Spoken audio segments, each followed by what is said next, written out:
expandindo com amor e alegria. Eu sou Sinara Novaes e esse é o canal A Expansão. Hoje nós estamos recebendo a nossa amiga Elizabeth Sibaldo.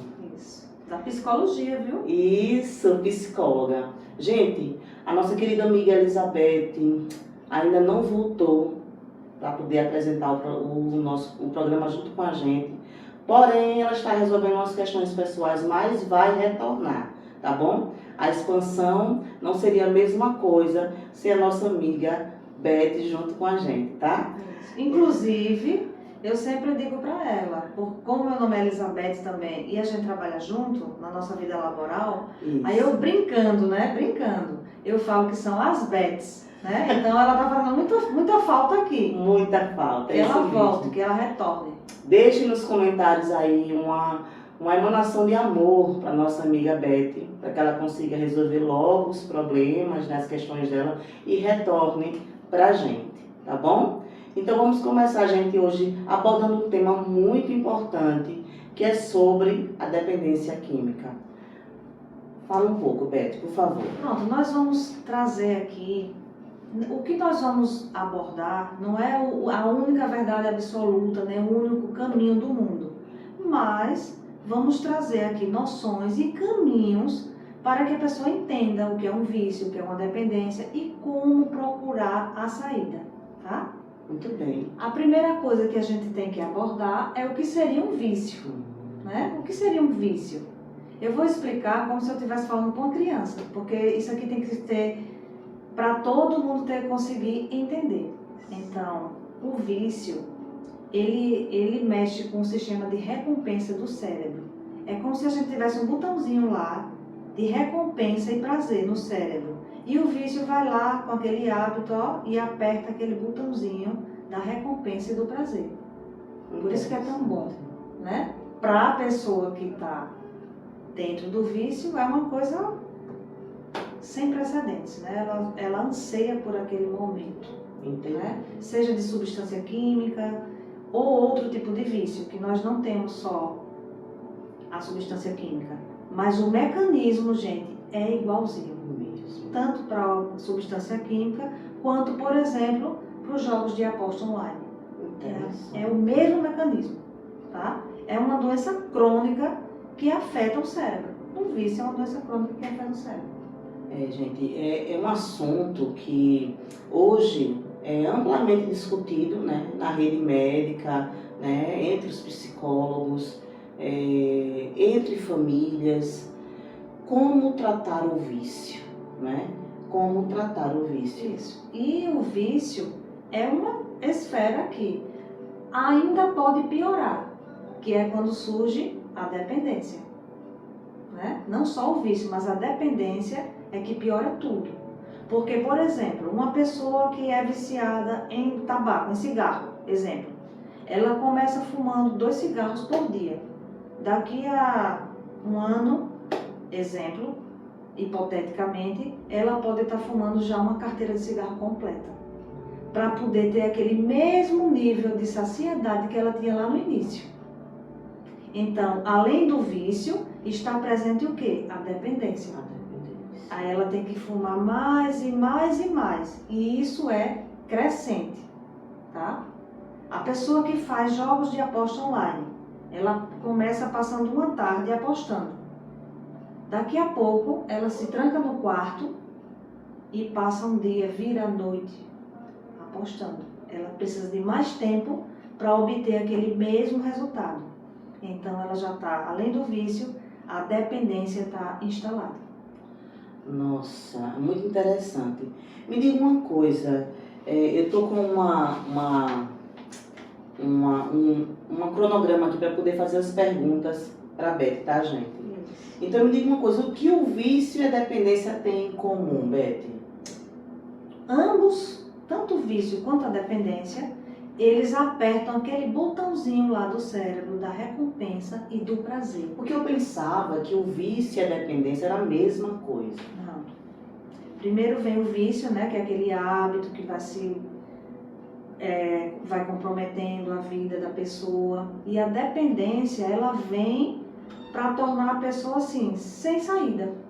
Entendi. ela tem que cada vez consumir mais daquilo ali, para poder ter o mesmo nível de satisfação que ela tinha quando ela começou. Então, quando a dependência se instala, aí é que o bicho pega, as coisas pioram.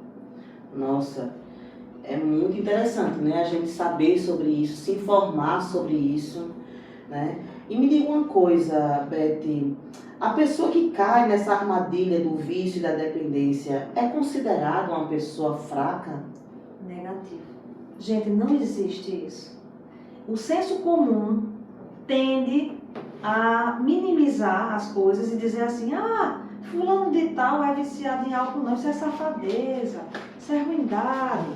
E a gente já está aprendendo aqui que é uma doença que afeta lá o cérebro, lá no botãozinho do prazer e da recompensa, né? Uma outra coisa, a pessoa é fraca. Gente, cada pessoa é uma pessoa diferente. Ninguém vai responder à substância, ao aprendizado, cognição, nada igual. Não existe isso. Cada pessoa é uma.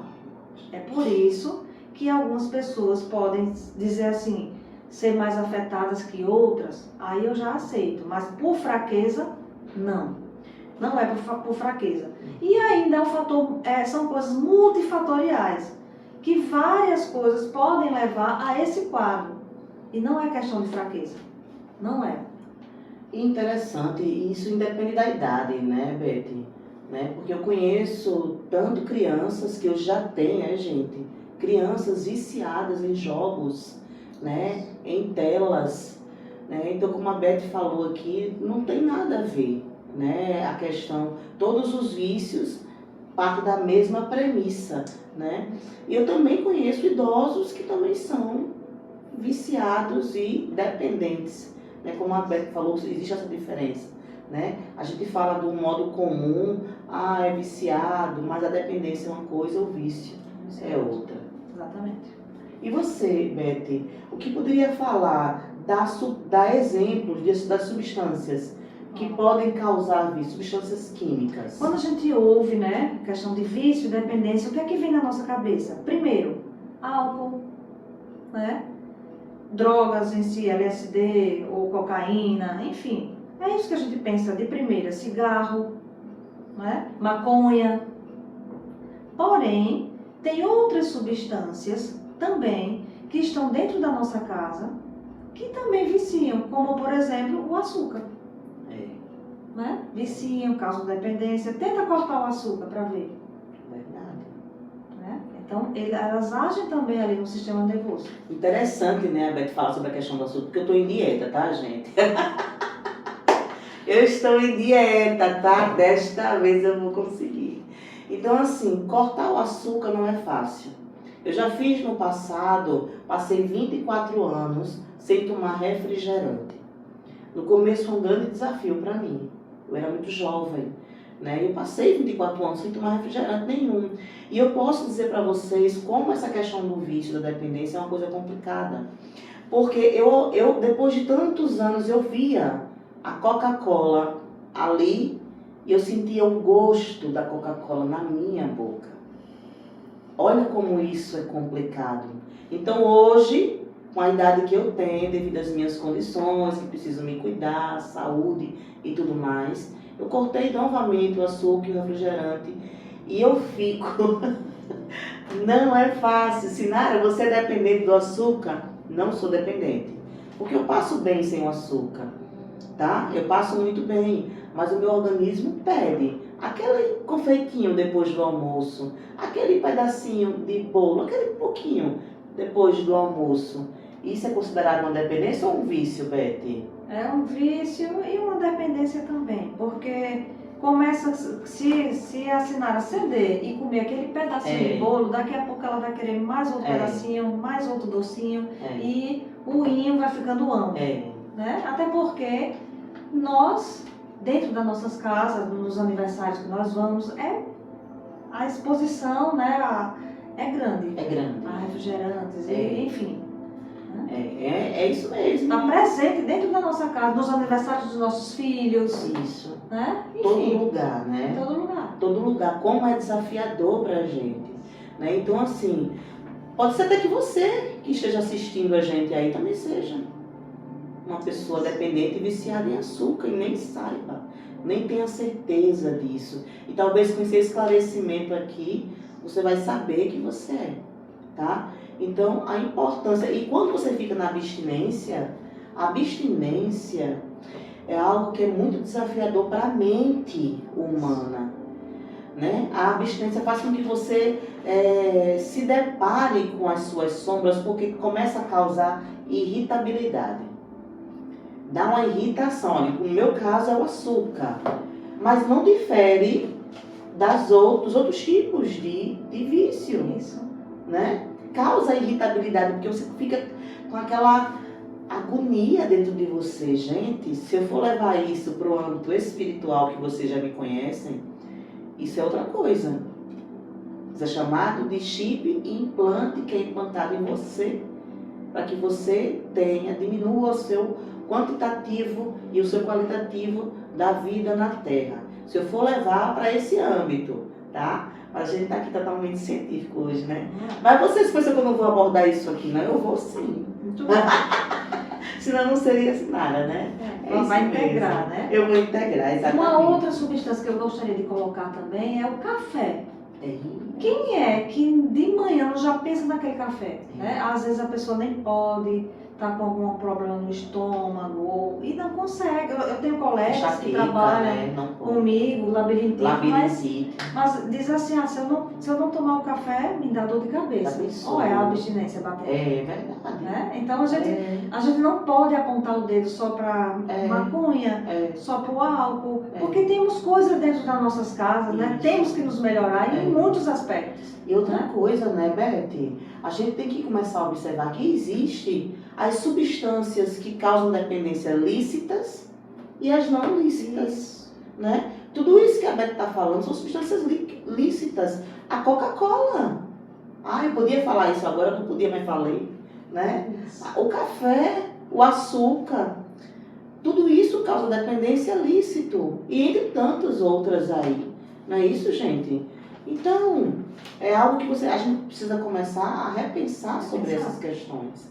Né? Algumas medicações que causam dependência. Muitas vezes a pessoa, porque o meu vizinho toma, exemplo hipotético, viu gente? Eu não estou citando aqui porque seja ruim, não.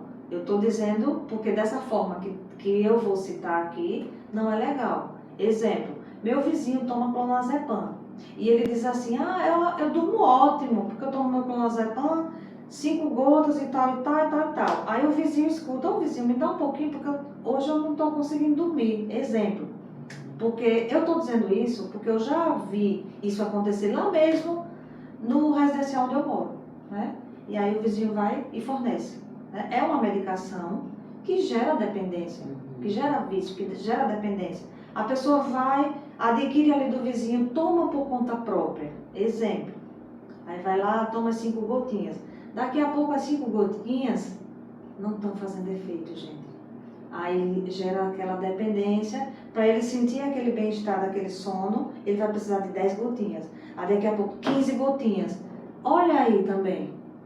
Entrando dentro da sua casa, algo, uma substância lícita, como ela falou, mas que vai gerar desconforto, dependência. E aí, quando essa pessoa realmente for acordar, for procurar um profissional, a pessoa diz, você já está viciada, você já está dependente, agora essa quantidade está exacerbada, pode interferir em várias outras áreas da sua vida, enfim.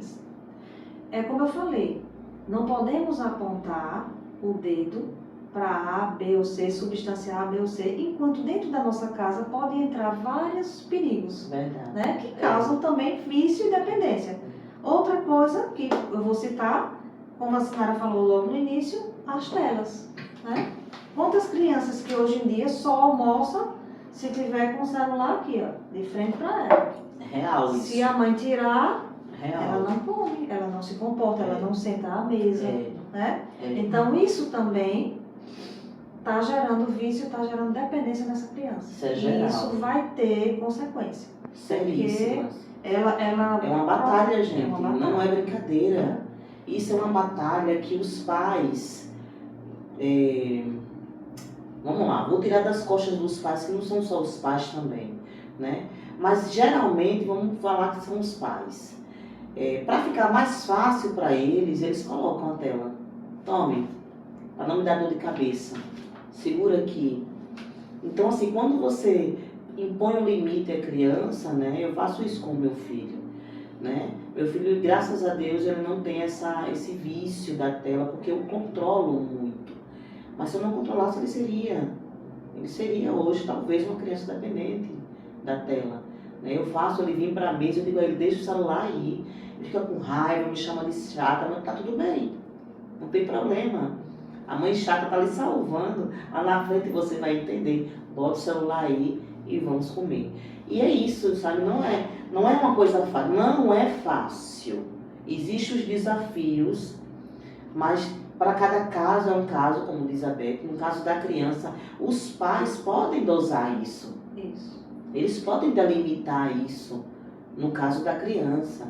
No caso do adulto já é um passo diferente. Exato. Né? E quando o vício e a dependência se instalam dentro de uma casa, a família toda adoece. Toda sofre, toda adoece. Toda. Né? Então é muito importante que todos nós fiquemos atentos. Não só a substâncias, mas como eu falei aqui, coisas simples que entram dentro da nossa casa disfarçado de bom e que na verdade não estão fazendo bem. Não é bom. Tem que ter o controle. Me diga uma coisa, Beth, quais os transtornos que são associados? Vamos lá, transtornos associados ao uso de substância ou a questão das telas, enfim, vamos lá, os transtornos de ansiedade, né? Campeões aí, depressão, né?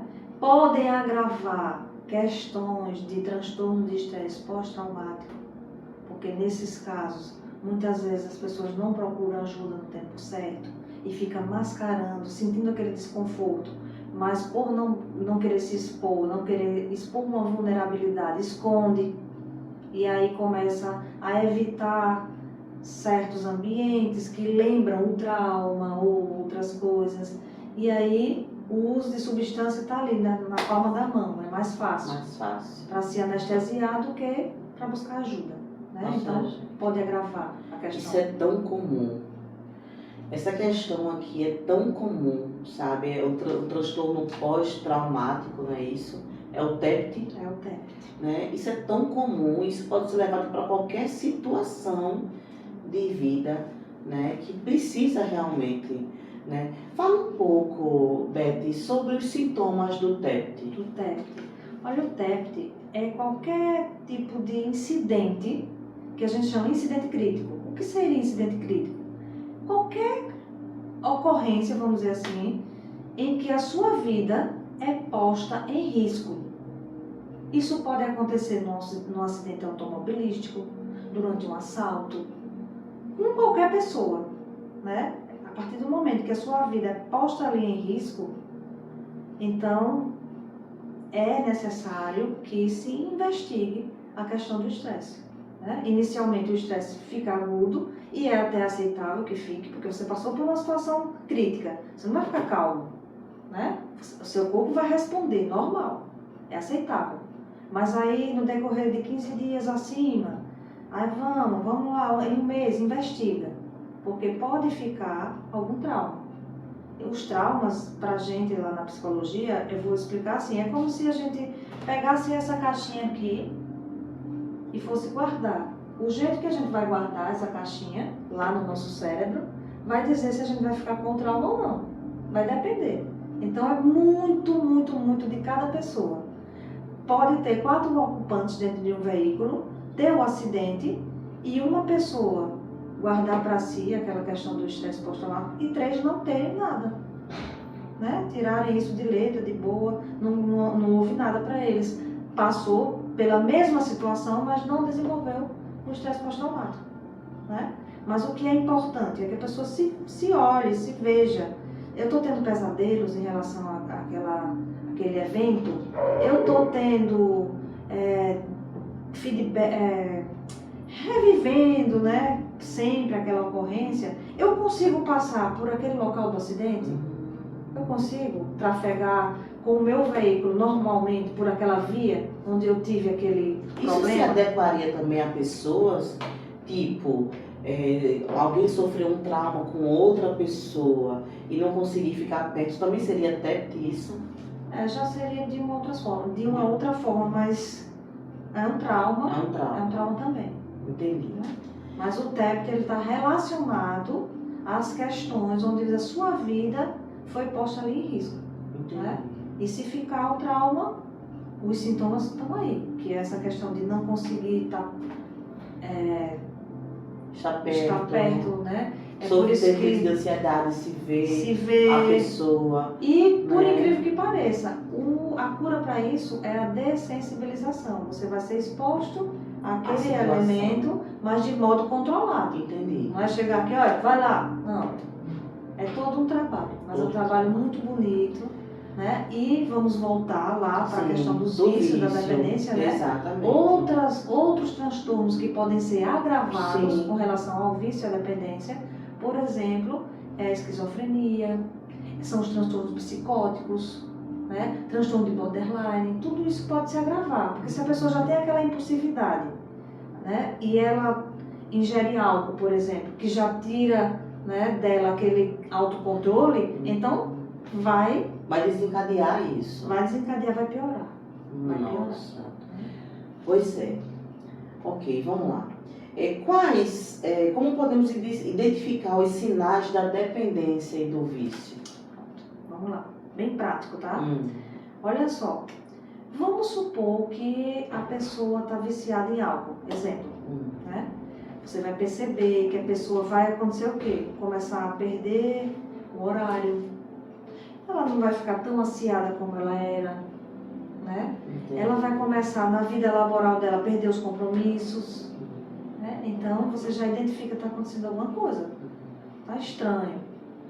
Se for lá na família, a família já sabe, porque a família já está vendo a irritabilidade, né? A pessoa não tem aquela mesma disposição de sempre, a pessoa está mais recuado, está isolado, está se isolando, porque não quer mostrar o que está acontecendo, né? Isso, eu estou trazendo o exemplo do álcool, né?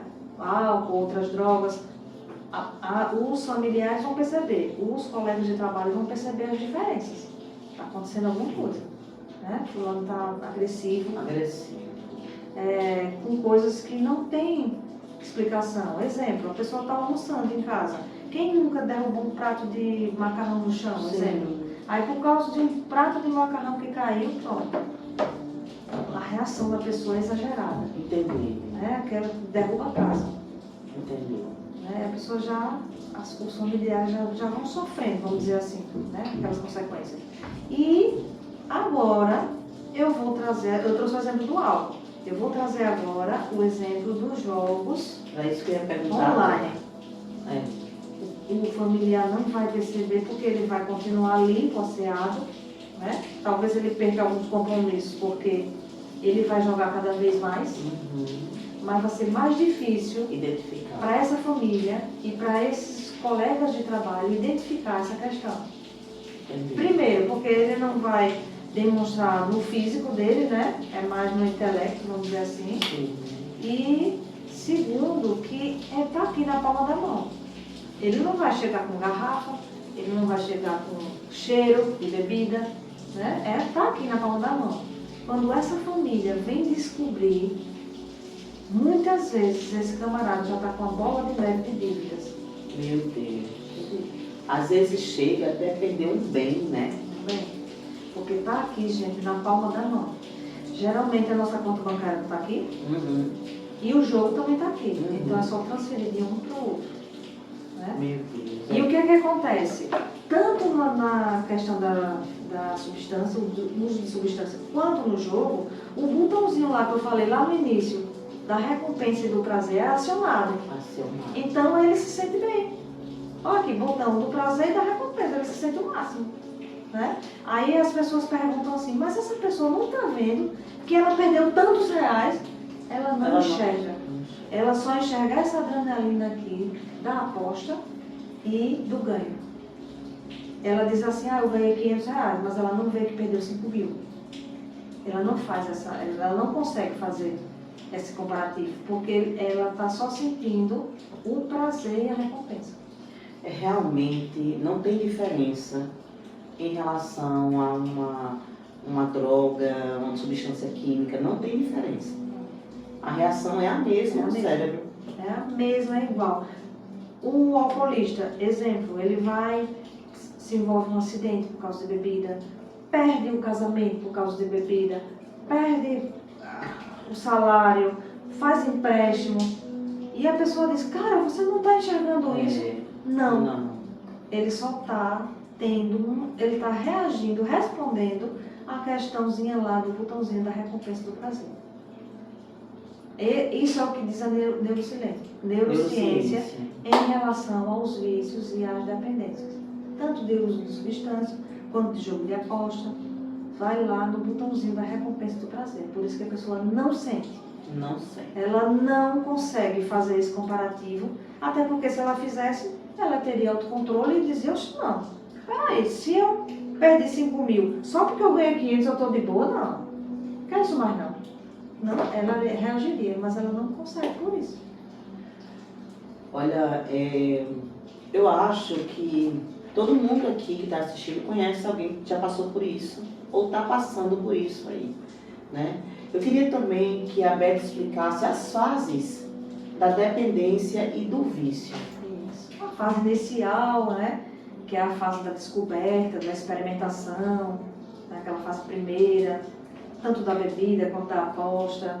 É como se fosse o início de um relacionamento, tudo são flores. Tudo são flores. Né? Tudo eu consigo entrar e sair sem me prejudicar na cabeça de cada um, né? Eu tenho controle. Eu tenho controle sobre isso. E aí vai para a fase da experimentação, né? Aí depois vai intensificando através da dependência, né? E vai para a última fase, que é a fase da desesperança, do desespero, né? Que a pessoa vê que não consegue mais sair, a família já caiu em cima a essa altura, ela já está desacreditada no trabalho, se tiver ainda no trabalho, né?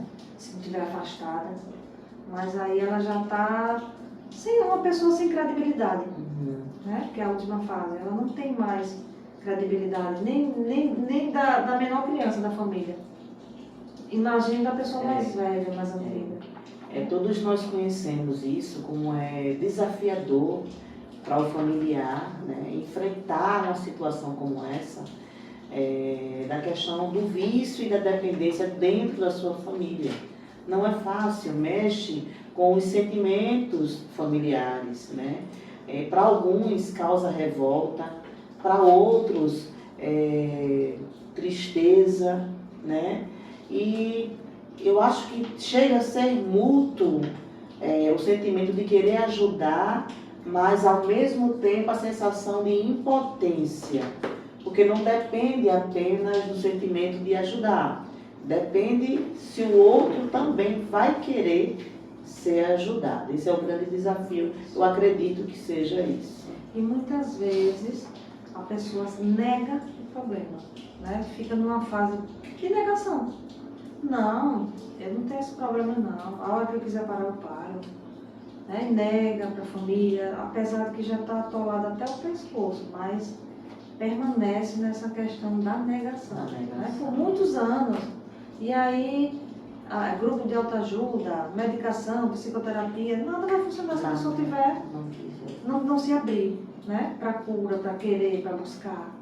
Né? É muito delicado, desafiador. E me fala também das fases do comportamento do jogador. Comportamento do jogador. Ele vai, é como eu falei, quando ele está no hábito, no vício, né? Ele vai lá, entra no jogo, é coisa pouca, é uma tarde, é uma manhã, é um horário livre. Aí depois ele vai e intensifica através da dependência. Né? Então o que vai acontecer? Ele vai começar a se isolar para ele poder jogar mais, né? Ele vai se trancar, ele vai se isolar da família, ele não vai ter tempo de qualidade com a família, porque ele precisa de mais e mais e mais tempo de jogo, né? Para poder, vamos dizer assim, saciar aquele talento. A gente está falando aqui de uma questão de jogo, de celular, Mas tem vários casos, né, que eu já conheço casos de adolescentes que ficam dentro do quarto jogando aqueles jogos de computador, né? E é algo tão surreal essa questão da dependência, de ter que todo dia ali jogar nem que seja um pouquinho, né? Isso já é configurado a dependência, né? Que eles entram, é como se eles adentrassem realmente o portal negro e ficam ali dentro. E eles não saem dali. Passa a hora do almoço, passa a hora disso, daquilo. Quando vão sair é 4 ou 5 horas da tarde e passam um dia sem se alimentar, tá? Porque estão no vício, né? No vício e na dependência. Aí no comportamental vai ter a primeira fase, que é o ganho. No comportamental do vício. Do vício de jogos. É o ganho, né? Que vai apertar lá o botãozinho do prazer, da recompensa, né? É o ganho. Aí depois vem a perda, né? Mas como ele lembra de quê? Do botãozinho lá da recompensa e do prazer, ele ainda está preso ali naquela armadilha do ganho. Aí vem o ganho, a perda e depois o quê? O desespero, né? Porque vem aquela bola de neve de dívida, de cobrança, e ele não tem como sustentar mais, e aí realmente é a fase da desesperança. É quando a família vai tentar fazer empréstimo para tentar pagar, para tentar sanar aquele problema, né? Mas o problema está aqui. Ele pode ter todo o dinheiro do mundo, ele vai continuar apostando se ele não entrar em tratamento. Muito bem. Me fale dos tratamentos, Beth. Quais os tratamentos que a gente hoje teria para ajudar, né, a harmonizar a vida de uma pessoa que já é considerada um dependente? Pronto, a gente pode, eu vou começar pelo tratamento farmacológico, porque principalmente, né, em relação à compulsão e outras coisas, vai ser importante que tenha esse acompanhamento farmacológico. Aí vem a psicoterapia com o psicólogo, porque lá no psicólogo ele vai falar, ele vai curar pela palavra, né? Vai entrar lá dentro daquele probleminha, vai voltar lá do que está faltando, o que é que ele pode fazer. Então lá com o psicólogo ele vai descobrir vários caminhos para essa cura, né? E aí tem as terapias, muitas terapias, né? Que hoje em dia o SUS inclusive abraçou, né? As terapias devido à problemática, né? Isso, que é importantíssimo. Né? Então, já falei do farmacológico, já falei da psicoterapia e falei das terapias. E não tem como a gente não citar os grupos de autoapoio, né? Que nos grupos de autoapoio ele vai ver que tem pessoas também com aquele mesmo problema semelhante ao dele, né? E aquilo ali vai permitir que com aquela troca de experiência, de informação, ele consiga êxito, né? E temos que citar também a questão da internação, que muitas vezes a pessoa chega a um ponto que tem risco iminente de vida, então ela realmente precisa de uma internação, né? Compulsória ou por conta consentido, mas se há esse risco à vida, né, é importante que tenha internação também, porque pode chegar a esse ponto. Me fale um pouco, Beth, você conhece a PNL, claro, né, Beth? Conheço. Você também trabalha com PNL, Beth? Olha, eu sou muito apegada às técnicas da TCC, porque ela me dá muitos protocolos, né, que ajudam bastante. É uma abordagem da psicologia. É uma abordagem da psicologia. Entendi. Mas, como eu sempre digo, a gente não deve se apegar somente a uma coisa, porque a vida ela é dinâmica. Os pacientes eles são dinâmicos. E a PNL pode sim ser empregada. Eu, inclusive, já fiz curso de PNL, uso algumas técnicas, né? Que é muito importante para que diversifique. O importante disso tudo é que você tenha ferramenta para trabalhar e conseguir resgate dessa pessoa. Isso é o que é o mais importante. Não é a bandeira que você levanta, é o que você utiliza para dar caminhos possíveis para essa pessoa e para essa família também. Porque a família fica toda doente, fica toda adoecida. E existe também nesses grupos de apoio ao familiar, ao familiar. Não. Os grupos de apoio que eu citei, né, aqui é Sim. para o Para o dependente. É para o dependente. Tá. Inclusive, eu vou deixar um link de grupo de apoio para jogos de aposta online. Gente, os jogos de aposta sempre existiram. Quem nunca ouviu falar de um tio de não sei de quando que vivia apostando no baralho? Eu já ouvi falar na minha família, em outras famílias, no dominó, no baralho, isso é antigo. Porém, hoje, nós temos um perigo ainda bem maior, que é porque temos uma facilidade grande aqui, no celular, tá? O que chega para mim, no meu celular, é diferente do que chega para a Sinara e é diferente do que chega para uma outra pessoa. As mensagens, são bem assertivas de acordo com o que você acessa. E tem os algoritmos, né? Hoje, se você falar perto do celular, ele praticamente escuta e coloca para você o que você está falando, conversando. Então, como eu não sou nenhum apostador online, não chega de jogo no meu celular. Até que chega, mas é coisa Sim. pouca, Sim. entendeu? Mas para quem joga, para quem aposta, para quem se interessa, chega de monte. Aqui. Então, o assédio, vamos dizer assim, dessas tecnologias em relação ao jogo de aposta é grande. É grande. É grande. Né? Porque a pessoa acessa, como ela falou do algoritmo, ele sabe o que é que você gosta. Né? E ele vai jogando para você mais e mais e mais e mais. Aquilo que você consome. Consome, né? Exatamente. Então, por isso que o risco é grande. Né? Fiquem atentos às suas famílias. Se tem criança em casa, senta com ela num tapete, brinca, né, conversa. É muito fácil dar um celular, é muito fácil ligar uma TV. E eu sei que muitas vezes a pessoa trabalha o dia todo, chega em casa, quer esticar a coluna no colchão do sofá. Mas se tem filho, é um compromisso para a vida inteira. Para a vida toda, gente. Quem é pai e mãe sabe, né? E a gente tem essa responsabilidade. Nós somos tutores dessas crianças, né? Quando a gente vou sempre levar essa conversa maravilhosa, e qualquer conversa que eu tenha, eu vou sempre levar para o lado espiritual, porque eu vivo muito nessa dimensão espiritual, né? E eu acho muito interessante porque vem uma conversa muito aterrada da psicologia, trabalhando com uma questão extremamente importante aqui dessa dimensão, que é a problemática do vício e da dependência, e eu vou levar esse contexto para o lado espiritual. Porque se a gente passar para pensar, parar para pensar que toda dependência existe porque tem uma fuga por trás, né? A psicologia também pode falar sobre isso um pouco. Tem uma fuga por trás. E toda dependência também ela é inserida porque existe também chip que é implantado em você. Mas nada disso acontece se você não permite.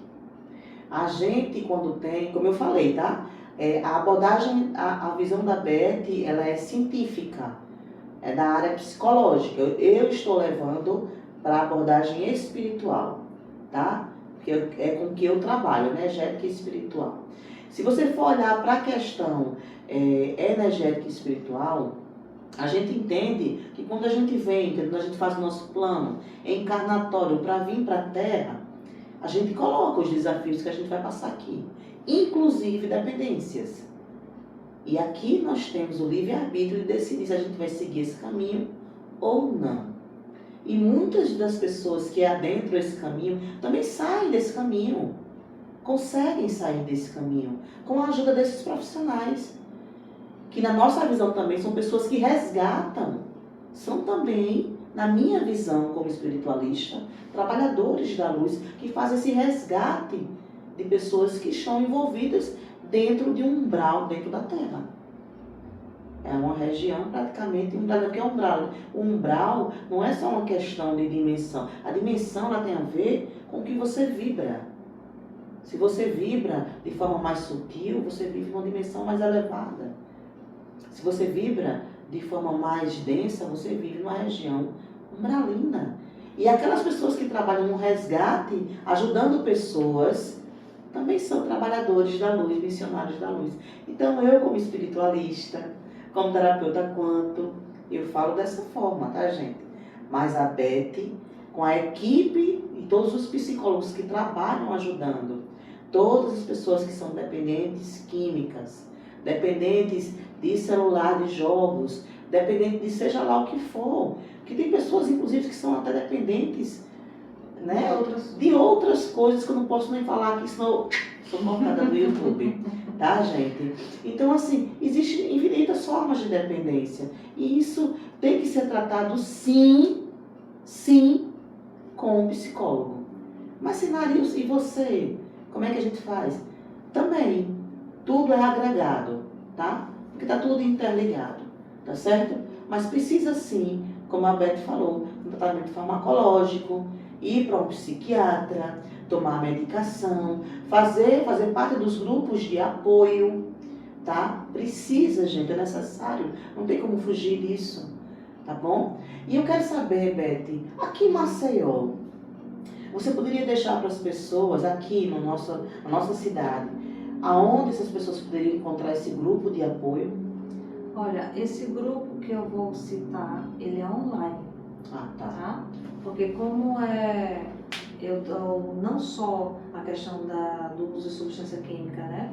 Eu foquei muito na questão de apostas, de jogo de apostas, né? Online. Isso. Então eu trouxe esse link que é específico para apostadores online. Entendi. Tá? Mas para outros tipos de dependência, temos outros grupos. Exemplo,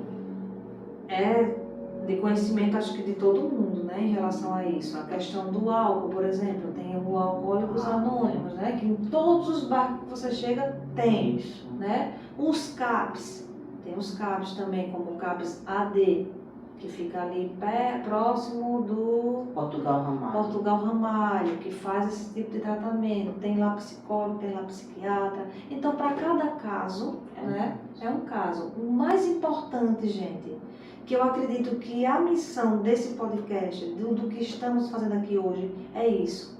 É você ter a coragem, porque a pessoa tem que ser corajoso para admitir a sua vulnerabilidade. É você ter a coragem de pedir ajuda. Esse é o primeiro passo. Para onde você vai descobrir onde é, mas peça ajuda. Isso não é sinônimo de fraqueza, pelo contrário, é corajoso. Porque o ruim é você deixar o problema se agravar, é você deixar pessoas sofrendo, é você sofrer e deixar todo mundo à sua volta derrotado. Então peça ajuda. Esse é o primeiro passo. Né? É o primeiro passo, é pedir ajuda. E você vai, com certeza, encontrar canais que lhe estendam a mão. Tá? E eu acredito genuinamente que esse espaço aqui, ele é para isso, para ajudar pessoas, para esclarecer, para abrir os olhos, para expandir. Transformador na vida de um dependente. Transformador, Sim. As viradas de chave, né? Virada de chave. Tem um dependente. Eu acredito que a virada de chave da dependência era ele enxergar, ele poder se permitir enxergar, primeiro, que ele tem valor desse mundo, que ele não veio aqui à toa, né? E a outra coisa que ele precisava seria fazer um checklist de situações, né? Que levou ele a isso. Situações que precipitaram ele nessa vida, né? E que ele pudesse se fazer perguntas, tipo assim, o que eu posso fazer hoje para ser mais feliz? O que eu posso fazer hoje para ser mais completo? O que eu posso fazer hoje para sair da dependência? E ele tem que se perguntar muito isso, para que dentre aquelas respostas que viessem, ele conseguisse agarrar pelo menos uma. Entendi. E uma por dia, e uma por semana, e uma por mês, mas que ele conseguisse fazer essa reflexão. Muito bom. Porque isso é um auto diagnóstico. Nossa. Ele tem a resposta. Você daria a ele o poder dele se se auto... diagnosticar. Se auto... Quando eu falo para o paciente que ele recebeu assim um diagnóstico de CDF do psiquiatra, eu sempre digo assim, olha, não entre nessa caixinha, faça o tratamento, venha falar sobre tudo que dói em você, mas não entre nessa caixinha. Não diga assim, não diga eu sou e é o nome dessa doença, porque você não é isso. Não entre dentro dessa casinha, dessa caixinha e não vista essa roupa e saia à rua. Seja você. Faça o tratamento. Claro que você vai seguir as recomendações médicas. Mas não vista aquilo ali, não entre naquele personagem. Não entre. Porque se aquilo não é entrar, você. já é difícil sair. Aquilo não é você. Isso. Né? Aquilo ali é uma coisa, é um transtorno, é algo que você vai tratar. Mas a pessoa parece que quando recebe aquilo ali, parece um troféu.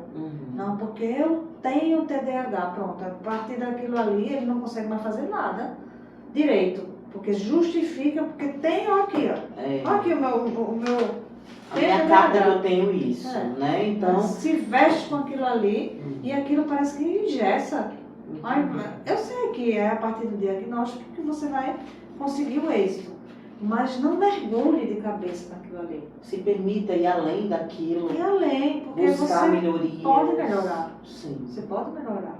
Muito Tem transtornos que, e todos eles, tem como tratar, tem como controlar, tem até como curar. Então por que você vai ficar repetindo eu sou, eu sou, eu sou? Gente, essa palavra, eu sou, é algo tão forte, vocês não têm noção. Quando você fala eu sou isso, você está vestindo um arquétipo. Esse arquétipo pode ser um arquétipo bom, negativo ou positivo.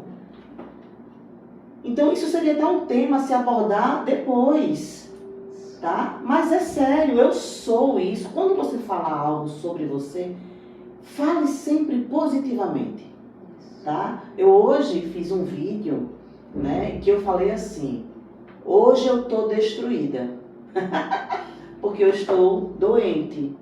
E depois eu refiz e disse, não, eu não estou destruída, eu só estou temporariamente doente.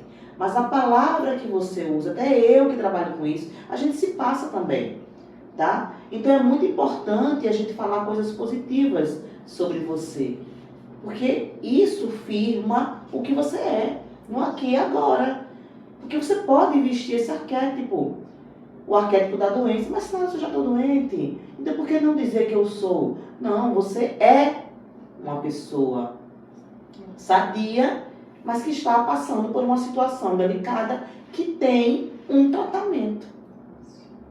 Eu não sou nenhuma estudiosa de Bíblia, viu? Mas eu preciso dizer, não sei como é que está lá escrito, mas tem mais ou menos assim, não é o que entra pela boca do homem, e sim o que sai. Isso diz muito. Você tem que dizer coisas boas. Eu sou, e complementar com coisas boas, e nunca com coisas negativas. E como a senhora falou, você está passando por um processo onde há um transtorno, há uma doença, mas você não é aquilo, você está passando por aquele problema. É importante que você verbalize da maneira certa e nunca entre dentro daquela caixinha e pronto, vista aquilo ali e pronto. É como a síndrome da Gabriela, eu nasci assim, eu vou morrer assim para sempre. Entendeu? É isso. A pessoa tem que sair, expandir. Expandir. Coisa linda, né, gente? Lindo demais. Essa mensagem final, foi praticamente um apelo, né, da Beth, pedindo para que vocês se permitam, né, trabalhar isso internamente, né, e buscarem também esse apoio, porque ninguém está sozinho. Existem ferramentas para auxiliar, sim, na harmonização e, por que não, na cura, se a pessoa quiser, tá? Porque ninguém consegue um feito desse se a própria pessoa não quiser, né? Ninguém consegue se a própria pessoa não quiser. Mas se a pessoa chegar à conclusão de dizer assim, eu preciso, me ajudem, Eu conheço casos de pessoas que pedem ajuda. Me ajudem. Eu preciso, como eu faço? Aonde eu vou? Quem eu busco? Não é isso, gente? Tem que ir. Né? Como ela falou, precisa primeiro buscar um psiquiatra para poder fazer tratamento farmacológico, medicação, tem que tomar para controlar isso. Depois adentra na questão da terapia, que vai a questão da consciência. A PNL também, gente, a PNL ela é maravilhosa, porque ela reprograma a sua mente. É como se ela abrisse ali aquela brecha, tá? Ela tira um cartucho antigo, que já não tem mais nada, que não presta, joga e coloca uma nova programação, fecha. Essa nova programação vai ajudar você a lidar com essas questões da dependência, tá? É isso, gente. Eu quero agradecer imensamente a presença dessa maravilhosa, que é a Beth. Ela é uma amiga muito querida para mim, tá? E para mim foi uma honra, ela disse que foi uma honra vir para a nave, mas para mim é uma honra trazê-la aqui, porque ela é uma sumidade lá onde a gente trabalha juntas, né? Ela é uma sumidade. Pisar nessa nave aqui é pisar no solo sagrado. Tem que ter expansão de consciência para chegar aqui. Pois é, gente. Então é isso, a intenção da gente, da expansão, é justamente abrir a sua mente, para você entender que tudo que limita você aqui, não deixa você expandir. Tudo que é do ego limita você aqui dentro. Então você precisa querer abrir a sua mente, abrir a sua visão, abrir o seu coração, se abrir para expandir a sua mente, expandir a sua consciência, expandir a sua espiritualidade, tá bom? Um beijo grande para vocês, gratidão imensa a todos vocês que estão aqui com a gente, tá? E qualquer coisa, o link está aqui, vou deixar para vocês aqui descrito, inclusive o contato, a nossa querida Elizabeth Sibaldo, eu vou deixar também aqui, quem quiser falar com ela, Pode tá? deixar. Eu Pode tenho falar. também vídeos no YouTube que fala de mudança de hábito, que fala de oportunidades, foco nas oportunidades. Tudo isso são recomeços que qualquer um, não só eu falo sobre isso, tem várias pessoas aí falando. Então consumam o que é bom. Pega o celular, é uma ferramenta maravilhosa. Computador, internet, tudo isso é bom. Agora sendo bem usado. Né? Usado com consciência. Com consciência. Gratidão, gente. Tchau.